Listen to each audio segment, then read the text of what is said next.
Hello, my name is Frank Christensen and I'm the coordinator of officials for IFF Europe.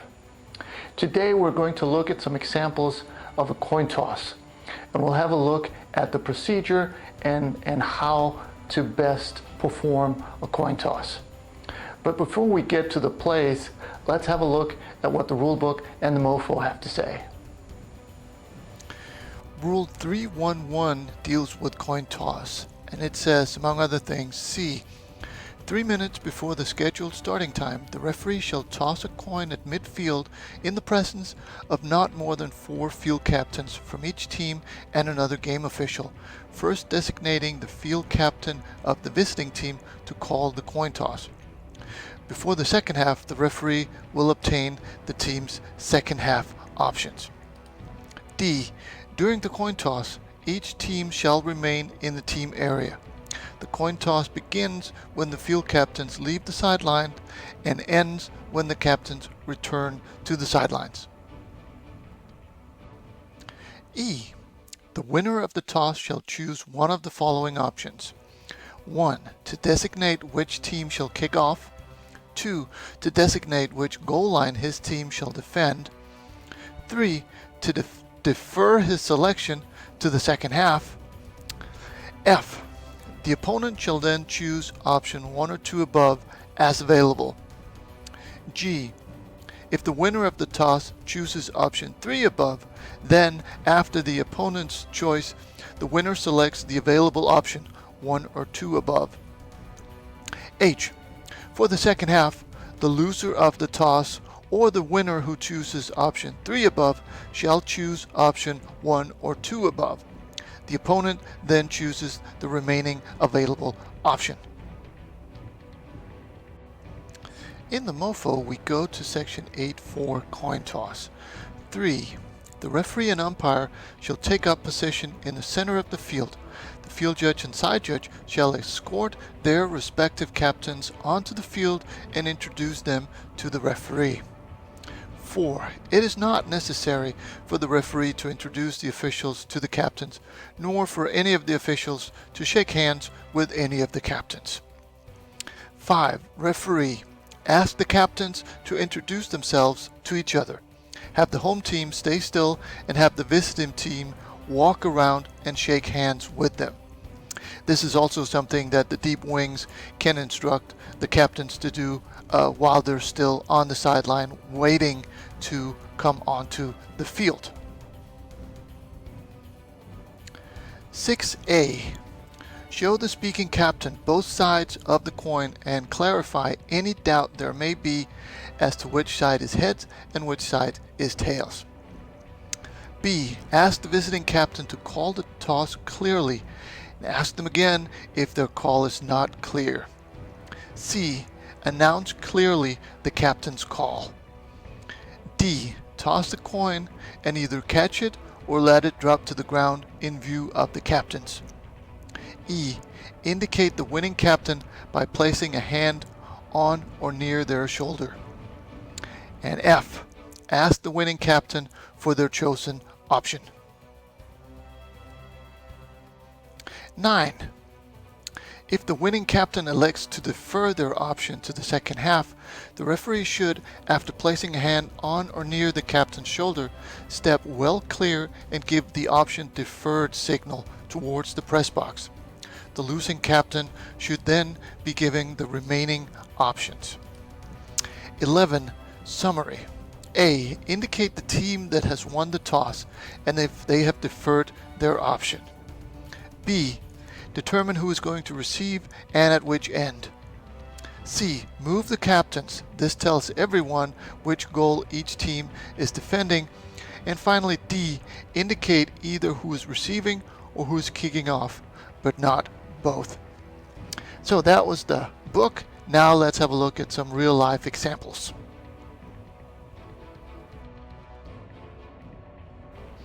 This first coin toss is a very basic one. We'll notice the referee and the umpire are already in the middle of the field. We'll also notice that the umpire is on the side towards the away team, so it's easier for him to hear the away team's call on the chain or on the coin toss. You'll also notice here that the away team has already been instructed to go introduce themselves, and they do this this circle.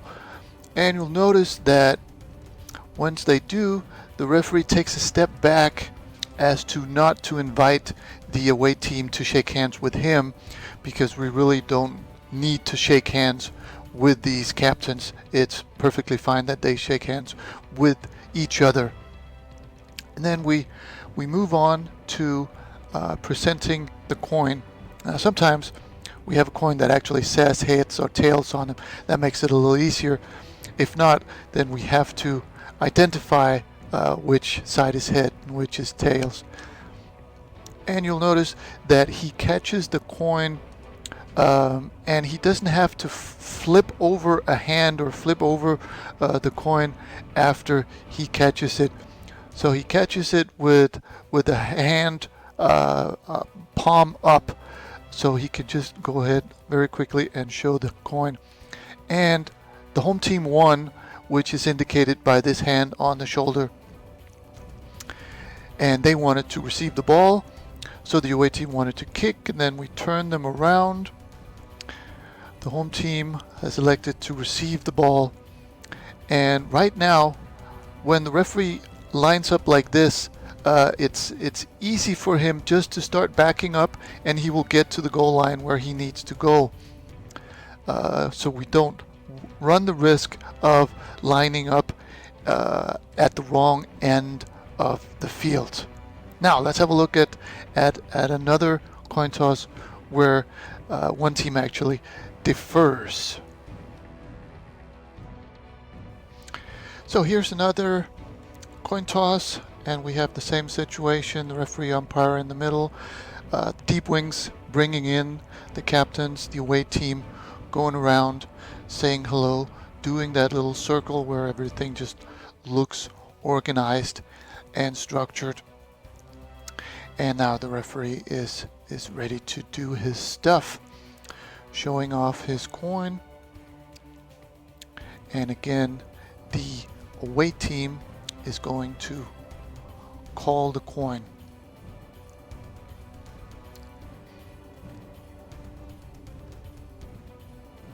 And you'll notice the referee will catch the coin the exact same way, where he can just leave his hand out.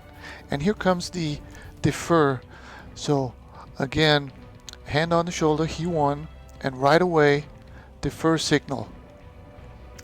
And then we are not going to let number 15 say that they want to kick the ball. So the question is, and you want the ball, right? And then he's going to say yes, which means the other team now is doing the direction. And this is also my personal preference, go directly to who wants to receive the ball. I would do whatever I can to not have to do this team chose to kick the ball, or this team chose that side of the field. I will just go and do the receive signal. And again, the referee is now already on the side of the field where he needs to end up, and he can just go to his goal line. But again, notice how the defer signal was only made once, right away, and then once we turn the players around, we only do the receive signal.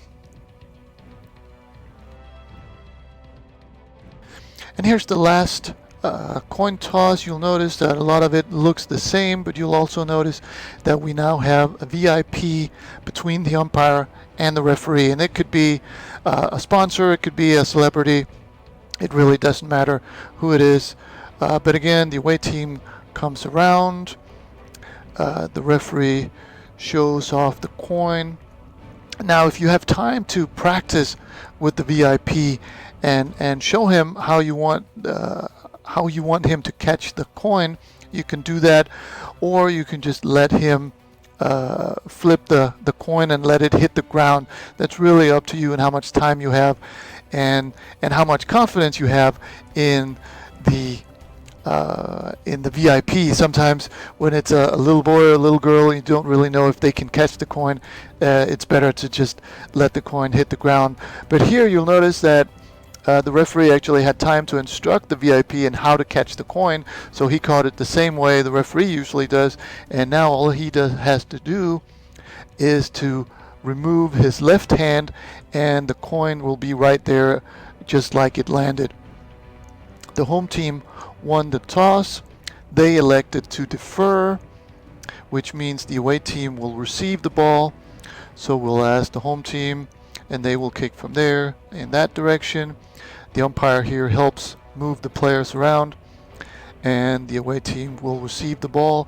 And at the end, I always think it's a nice gesture if you have an opportunity is to thank the VIP for a job well done. That just gives them a better sense of a better experience from the whole thing, and they know now that their job is done. So that was 3 different coin toss, but you'll notice that a lot of the stuff was the same, and basically that was the training tape. And I hope you found something that you can use on the field.